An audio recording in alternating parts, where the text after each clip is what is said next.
You should answer the questions as you listen, because you will not hear the recording a second time. Listen carefully and answer questions 1 to 5.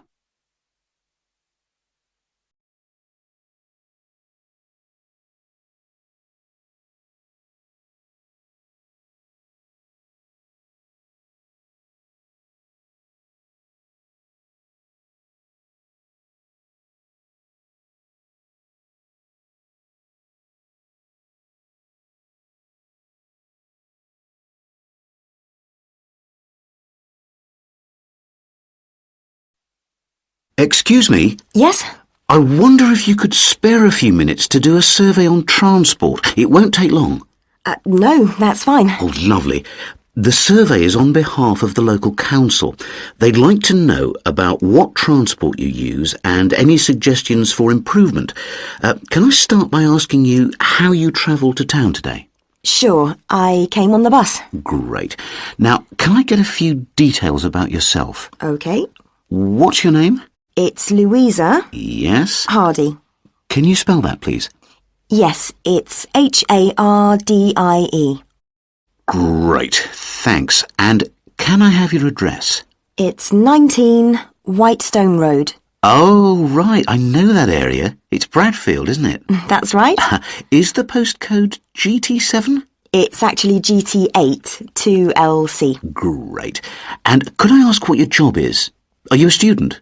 I've actually just finished my training. I'm a hairdresser. Oh, right. And one more question in this section. What is the reason for you coming into town today? Actually, it's not for shopping today, which would be my normal reason, but to see the dentist. Right. Thanks. Before you hear the rest of the interview, you have some time to look at questions 6 to 10.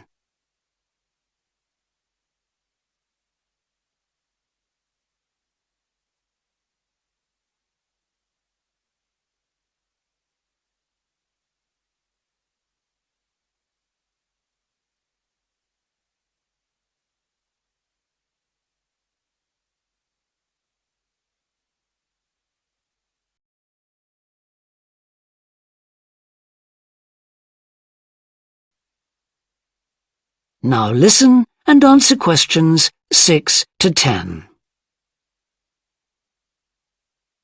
Now, in this last section, I'd like you to give us some ideas about the facilities and arrangements in the city for getting to and from work. Any suggestions you have for improvements? Well, something I've thought about for some time is that when I do walk and I'm doing a later shift, I think the lighting should be better. Yes, good point. And of course, I think it's a real shame they've been cutting down on the number of footpaths. They should have more of those. Then people would walk more. Yes, right.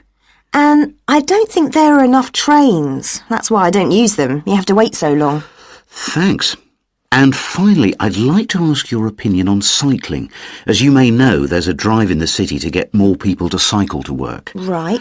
But we realise that there are things which the council, but also employers, might do to help encourage workers to cycle to work. Yeah. Well, I have thought about it, and where I work, there are no safe places to leave your bikes. OK. And also, I'd have to cycle uphill, and on a hot day, I'd arrive at work pretty sweaty, so I think I'd need a shower somewhere at work. Right. And I suppose the last thing is that I wouldn't be all that confident about cycling on such busy roads. I think I'd like to see you offering training for that. You know, I'd feel a lot better about starting if that was the case. Well, that's very helpful. Thank you very much for your time. No problem. Bye. That is the end of section 1. You now have half a minute to check your answers.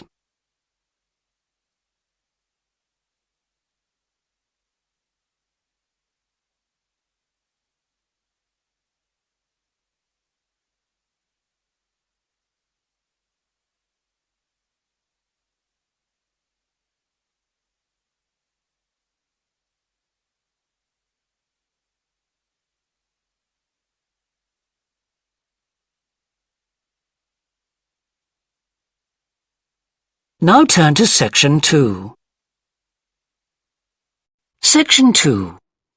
You will hear a representative of a city council giving information about 2 new facilities which are opening soon in the city. First, you have some time to look at questions 11 to 14.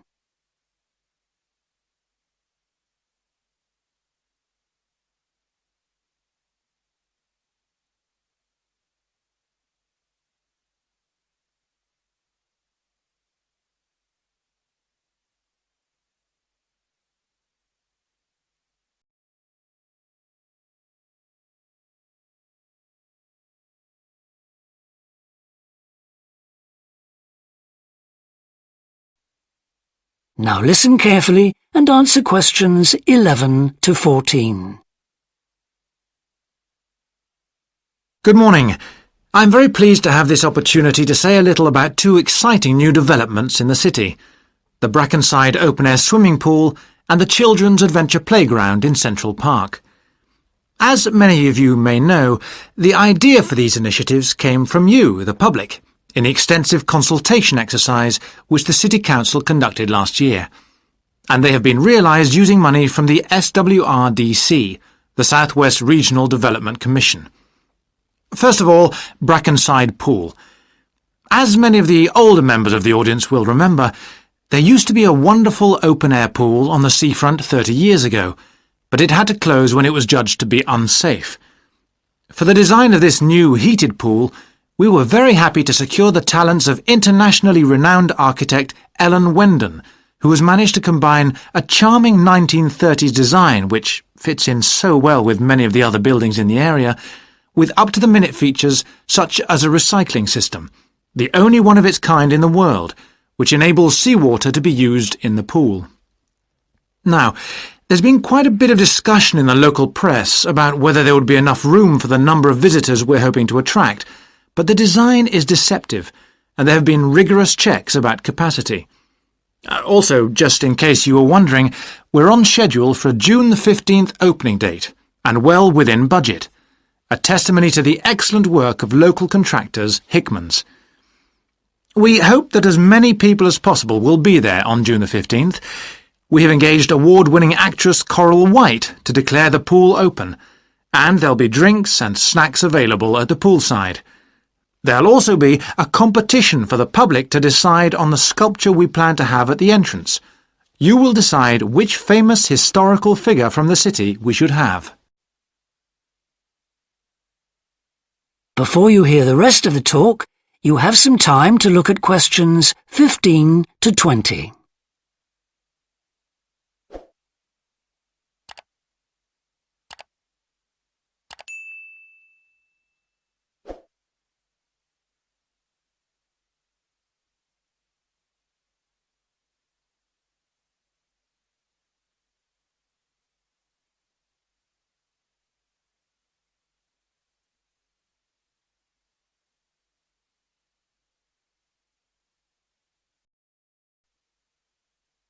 Now listen and answer questions 15 to 20. And now, moving on to the Central Park Playground, which we're pleased to announce has just won the Douglas Award for Safety. The news came through only last week. The unique design is based on the concept of the global village, with the playground being divided into 6 areas showing different parts of the world, each with a representative feature. For example, there is a section on Asia, and this is represented by rides and equipment in the shape of snakes, orangutans, tigers and so on, fauna native to the forests of the region. Moving south to the Antarctic, we couldn't run to an ice rink, I'm afraid, but opted instead for climbing blocks in the shape of mountains. I thought they could have had slides for the glaciers, but the designers did want to avoid being too literal. Then on to South America. And here the theme is El Dorado, games replicating the search for mines full of precious stones. And then, moving up to North America, here there was considerable debate. I know the contribution of cinema and jazz was considered, but the designers finally opted for rockets and the International Space Station. Eastwards to Europe then, and perhaps the most traditional choice of all the areas, medieval castles and other fortifications. Then last but not least, moving south to Africa, and a whole set of wonderful mosaics and trails to represent the great rivers of this fascinating and varied continent. Now, the opening date for our global playground is the 10th of July, and again, we'd love to see you there. So, make a date and come and see this magnificent, original new amenity right in the heart of the city.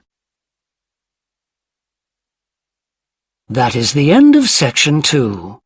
You now have half a minute to check your answers.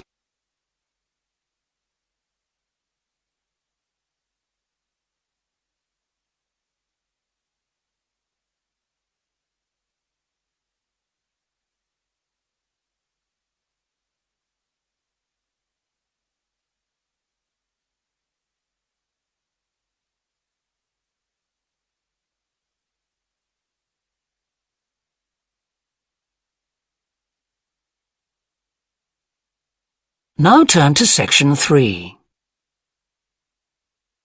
Section 3. You will hear two anthropology students called Victor and Olivia discussing their joint presentation about a Norwegian explorer called Thor Heyerdahl. First, you have some time to look at questions 21 to 24.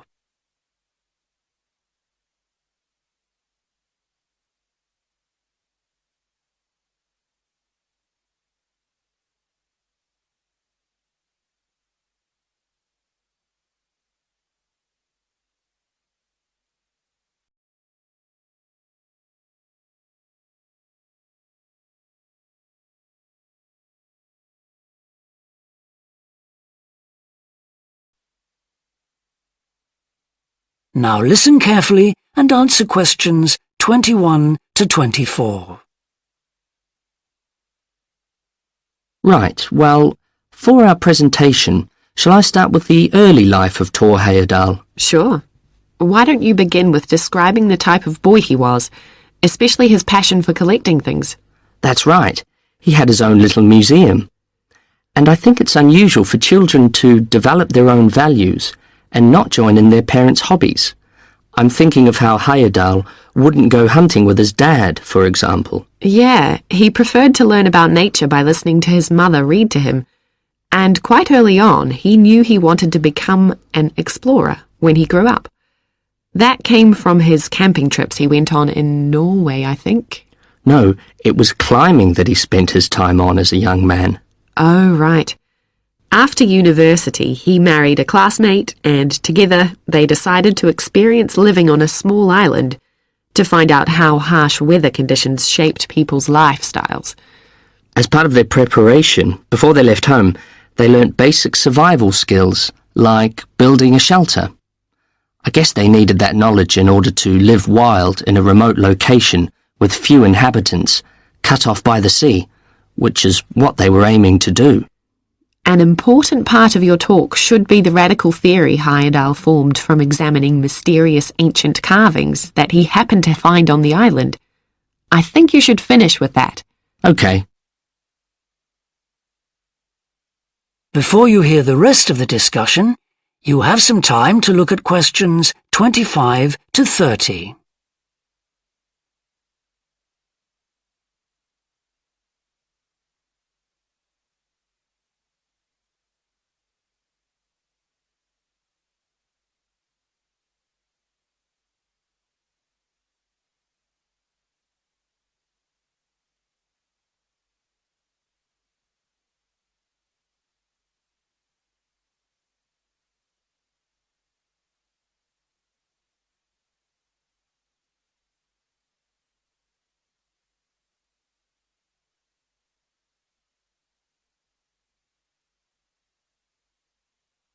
Now listen and answer questions 25 to 30.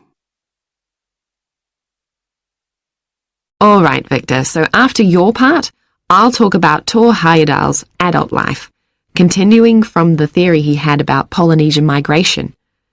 Up until that time, of course, academics had believed that humans first migrated to the islands in Polynesia from Asia in the west. Yes, they thought that travel from the east was impossible, because of the huge empty stretch of ocean that lies between the islands and the nearest inhabited land.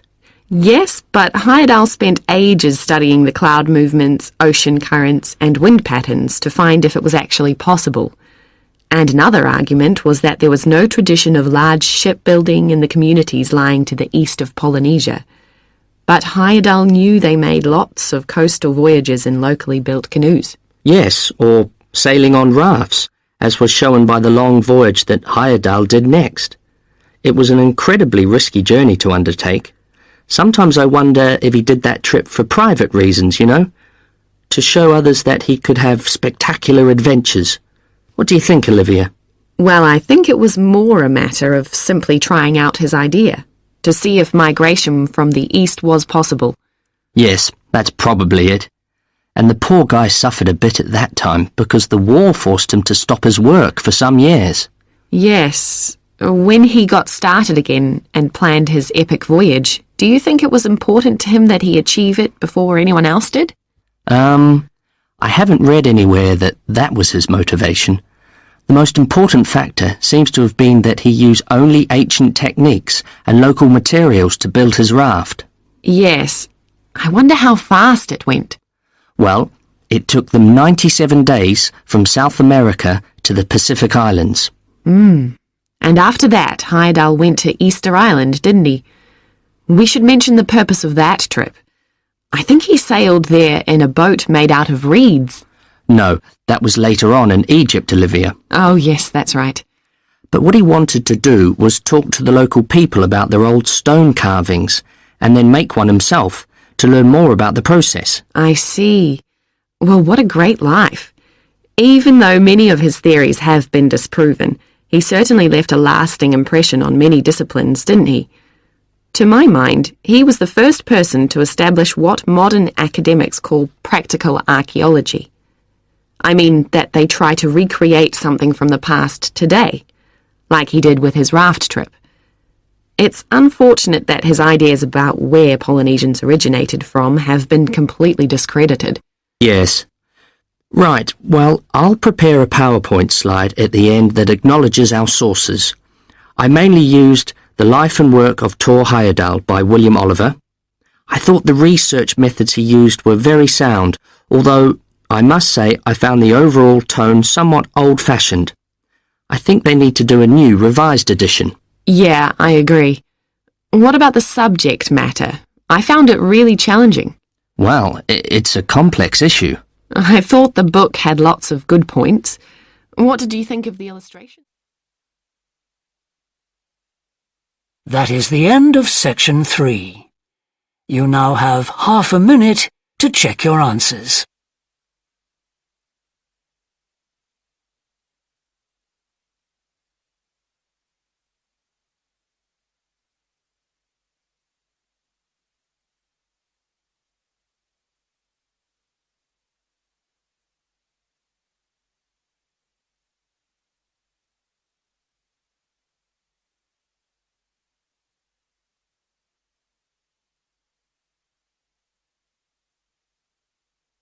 Now turn to section 4.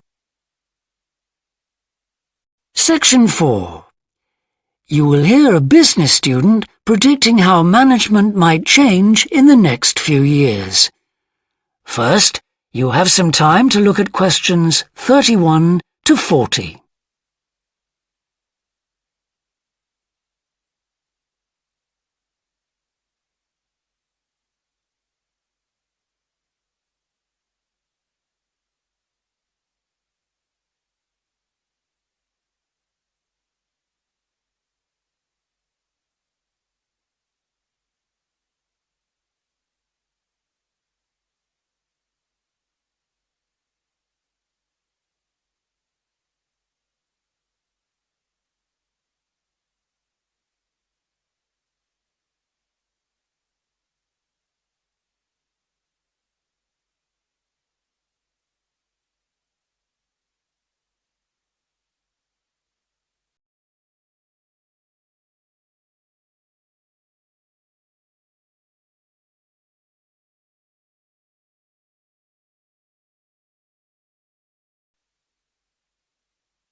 Now listen carefully and answer questions 31 to 40.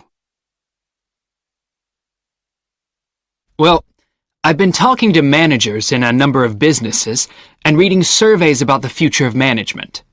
And what I'm going to present in this seminar is a few ideas about how the activity is likely to change in the next 10 years. It isn't a scientific statistical analysis, just some ideas for us to discuss. One area I want to mention is business markets, and I'm sure a really significant development will be a major increase in competition, with companies from all around the world trying to sell similar products. Consumers will have much more choice. For instance, food products sold in Australia might be manufactured in the USA, China, Finland, and dozens of other countries. At the same time, mergers and takeovers mean that governments are actually losing power to major global corporations. We can probably all think of companies that exert a great deal of influence, which may be good for consumers. A third point I want to make about markets is that in the rapidly expanding economies, such as India, China, Brazil, and Russia, demand is growing very fast. This is putting pressure on resources all over the world. I think businesses are becoming more open to external influences. In particular, companies are consulting customers more and more before making their business decisions. Companies are finding out what they want and providing it, instead of making products and then trying to sell them, which is the model of years ago. Another influence is that concerns about the environment will force manufacturers to extend product life cycles to reduce the amount of pollution and waste. And, in some cases, regulation will need to be strengthened. Many societies are much more fluid and democratic, and the structure of companies is changing to reflect that. I think we're going to see a greater emphasis within companies on teams created with a specific project in mind. And when they're completed, the teams will be disbanded and new ones formed. More and more people see work as simply one part of their lifestyle, and not the most important one. And as the workforce is shrinking in some countries, businesses are having to compete for staff instead of being able to choose among a lot of applicants. Typical examples that will attract and retain staff are traditional ones like flexible hours and, something that has been made possible by advances in technology, remote working, with people based at their home, abroad, or almost anywhere they choose.